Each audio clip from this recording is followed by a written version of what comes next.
Tharp. 3 Men in a Boat, to say nothing of the Dog, by Jerome K. Jerome. Chapter 5. Mrs. P. arouses us. George the sluggard. The weather forecast swindle. Our luggage. Depravity of the small boy. The people gather around us. We drive off in great style and arrive at Waterloo. Innocence of southwestern officials concerning such worldly things as trains. We are afloat in an open boat.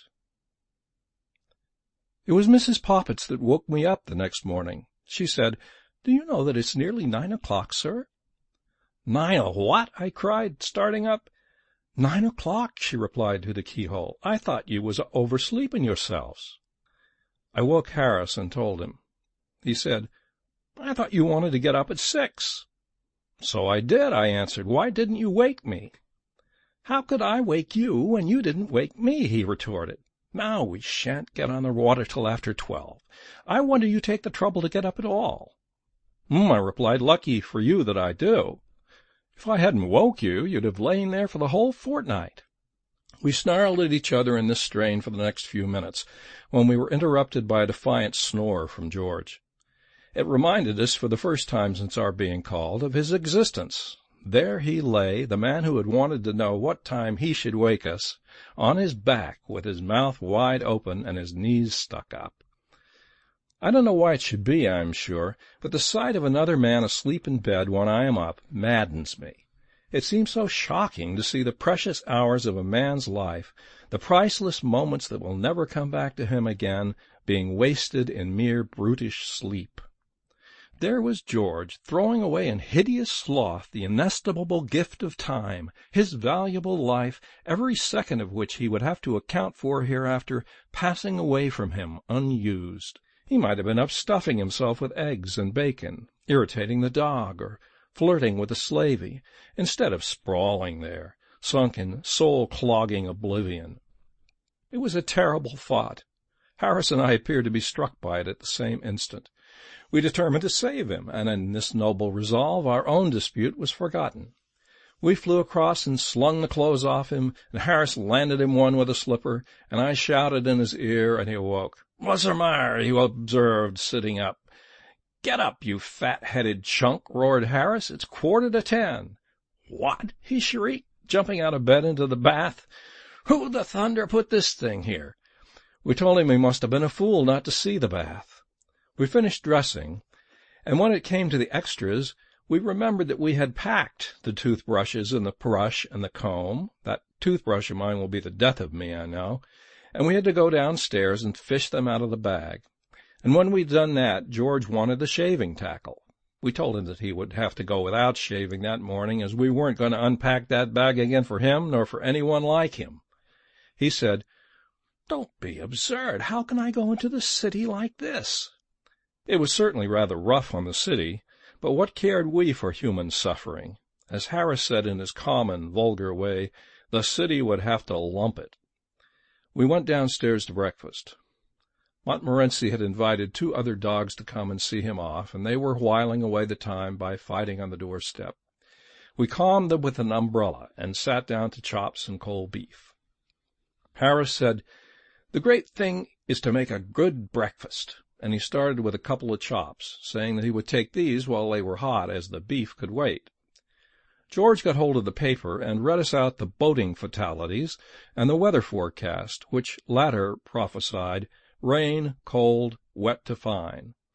Whatever more than usually ghastly thing in weather that may be.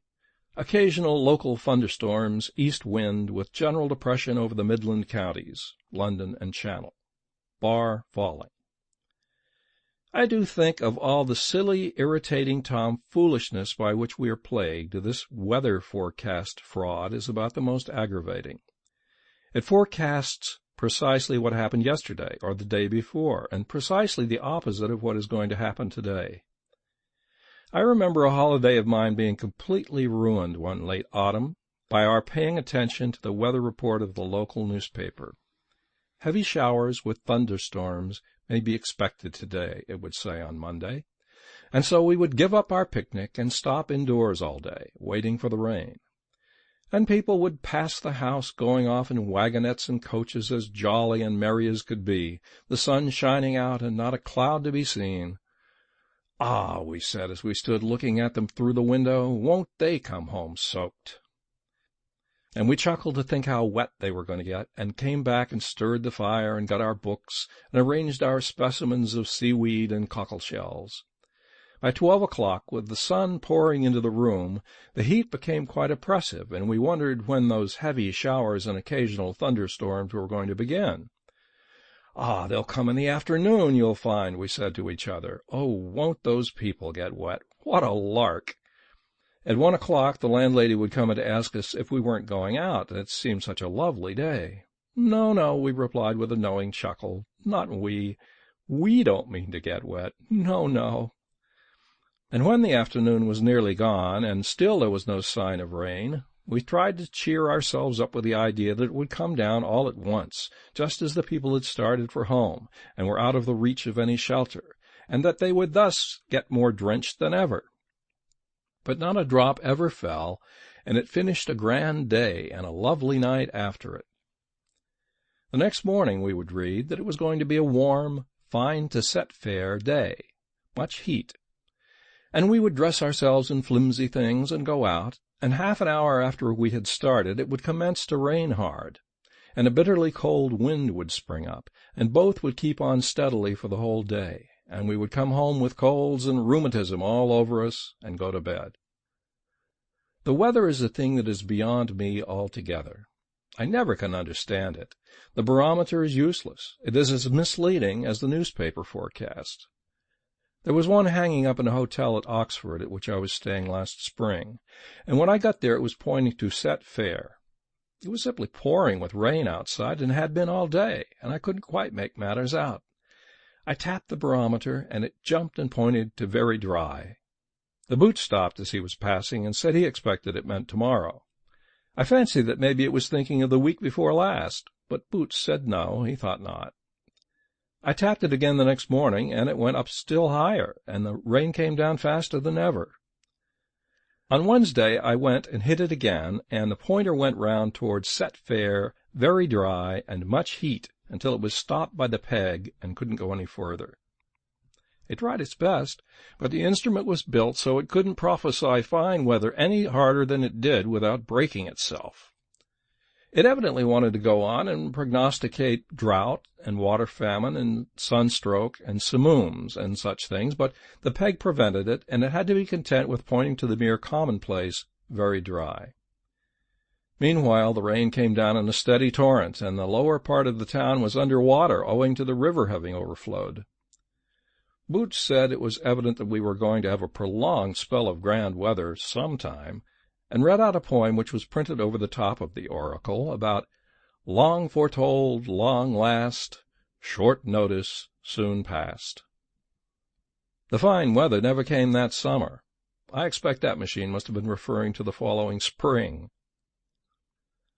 Then there are those new style of barometers, the long straight ones. I never can make head or tail of those.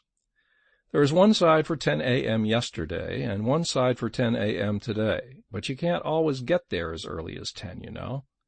It rises or falls for rain and fine, with much or less wind, and one end is NLY, and the other is ELY. What's ELY got to do with it? And if you tap it, it doesn't tell you anything. And you've got to correct it to sea level and reduce it to Fahrenheit, and even then I don't know the answer. But who wants to be foretold the weather? It is bad enough when it comes, without our having the misery of knowing about it beforehand. The prophet we like is the old man who, on the particularly gloomy-looking morning of some day when we particularly want it to be fine, looks around the horizon with a particularly knowing eye and says, "Oh, no, sir, I think it will clear up all right. It will break all right enough, sir." "Ah, he knows," we say, as we wish him good morning and start off. "Wonderful how those old fellows can tell." And we feel an affection for that man which is not at all lessened by the circumstances of its not clearing up, but continuing to rain steadily all day. Ah, well, we feel, he did his best. For the man that prophesies us bad weather, on the contrary, we entertain only bitter and revengeful thoughts. Going to clear up, do you think? Will you shout cheerily as we pass? Well, no, sir, I'm afraid it's settled down for the day, he replies, shaking his head. Stupid old fool, we mutter. What's he know about it? And if his portent proves correct, we come back feeling still more angry against him, and with a vague notion that somehow or other he has had something to do with it. It was too bright and sunny on this especial morning for George's blood-curdling readings about bar falling, atmospheric disturbance passing in an oblique line over southern Europe, and pressure increasing to very much upset us. And so, finding that he could not make us wretched and was only wasting his time, he sneaked the cigarette that I had carefully rolled up for myself and went. Then Harris and I, having finished up the few things left on the table, carted out our luggage onto the doorstep and waited for a cab. There seemed a good deal of luggage when we put it all together. There was the Gladstone and the small handbag and the 2 hampers, and a large roll of rugs, and some 4 or 5 overcoats and mackintoshes, and a few umbrellas. And then there was a melon by itself in a bag, because it was too bulky to go in anywhere, and a couple of pounds of grapes in another bag, and a Japanese paper umbrella, and a frying pan, which being too long to pack, he had wrapped round with brown paper. It did look a lot, and Harris and I began to feel rather ashamed of it, though why we should be I can't see. No cab came by, but the street boys did, and got interested in the show apparently, and stopped. Biggs's boy was the first to come around. Biggs is our greengrocer, and his chief talent lies in securing the services of the most abandoned and unprincipled errand boys that civilization has as yet produced. If anything more than usually villainous in the boy line crops up in our neighborhood, we know that it is Biggs's latest. I was told that at the time of the great Coram Street murder, it was promptly concluded by our street that Biggs's boy, for that period, was at the bottom of it, and had he not been able, in reply to the severe cross-examination to which he was subjected by No. 19, when he called there for orders the morning after the crime, assisted by No. 21, who happened to be on the step at the time, to prove a complete alibi, it would have gone hard with him. I didn't know Biggs's boy at that time, but from what I have seen of him since, I should not have attached much importance to that alibi myself. Biggs's boy, as I have said, came round the corner. He was evidently in a great hurry when he first dawned upon the vision, but on catching sight of Harris and me and Montmorency and the things, he eased up and stared. Harris and I frowned at him. This might have wounded a more sensitive nature, but Biggs's boys are not as a rule touchy. He came to a dead stop a yard from our step, and leaning up against the railings and selecting a straw to chew, fixed us with his eye. He evidently meant to see this thing out. In another moment the grocer's boy passed on the opposite side of the street. Biggs's boy hailed him. "Hi, ground floor at 42's a-movin'." The grocer's boy came across and took up a position on the other side of the step. Then the young gentleman from the boot shop stopped and joined Biggs's boy, while an empty can superintendent from the Blue Posts took up an independent position on the curb. "They ain't going to starve, are they?" said the gentleman from the boot shop. "Ah, you'd want to take a thing or two with you," retorted the Blue Post, "if you was a-going to cross the Atlantic in a small boat." "They ain't a-going to cross the Atlantic," stuck in Biggs's boy. "They're a-going to find Stanley." By this time quite a small crowd had collected, and people were asking each other what was the matter. One party, the young and giddy portion of the crowd, held that it was a wedding, and pointed out Harris as the bridegroom, while the elder and more thoughtful among the populace inclined to the idea that it was a funeral, and that I was probably the corpse's brother. At last an empty cab turned up. It is a street where, as a rule, and where they are not wanted, empty cabs pass at the rate of 3 a minute, and hang about and get in your way. Unpacking ourselves and our belongings into it, and shooting out a couple of Montmorency's friends, who had evidently sworn never to forsake him, we drove away amid the cheers of the crowd, Biggs's boy shying a carrot after us for luck. We got to Waterloo at 11, and asked where the 11.5 started from. Of course, nobody knew. Nobody at Waterloo ever does know where a train is going to start from, or where a train, when it does start, is going to, or anything about it. The porter who took our things thought it would go from number 2 platform, while another porter with whom he discussed the question had heard a rumor that it would go from number 1. The station master, on the other hand, was convinced it would start from the local. To put an end to the matter, we went upstairs and asked the traffic superintendent, and he told us that he had just met a man who said that he had seen it at number 3 platform. We went to number 3 platform, but the authorities there said that they rather thought the train was the Southampton Express or else the Windsor Loop. But they were sure it wasn't the Kingston train, though why they were sure it wasn't they couldn't say. Then our porter said he thought it must be on the high-level platform, said he thought he knew the train. So we went to the high-level platform and saw the engine driver and asked him if he was going to Kingston. He said he couldn't say for certain, of course, but that he rather thought he was.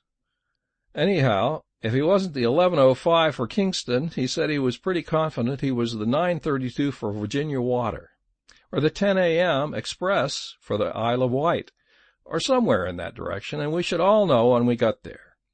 We slipped half-a-crown into his hand and begged him to be the 11:05 for Kingston. Nobody will ever know on this line, we said, what you are or where you're going. You know the way. You slip off quietly and go to Kingston. Well, I don't know, gents, replied the noble fellow, but I suppose some train's got to go to Kingston, and I'll do it. Give me the half-crown. Thus we got to Kingston by the London and South Western Railway. We learned afterward that the train we had come by was really the Exeter Mail, and that they had spent hours at Waterloo looking for it, and nobody knew what had become of it. Our boat was waiting for us at Kingston just below the bridge, and to it we wended our way, and round it we stored our luggage, and into it we stepped. "Are you all right, sir?" said the man. "Right it is," we answered, and with Harris at the sculls and I at the tiller lines, and Montmorency, unhappy and deeply suspicious, in the prow, out we shot on to the waters which for a fortnight were to be our home. End of Chapter 5.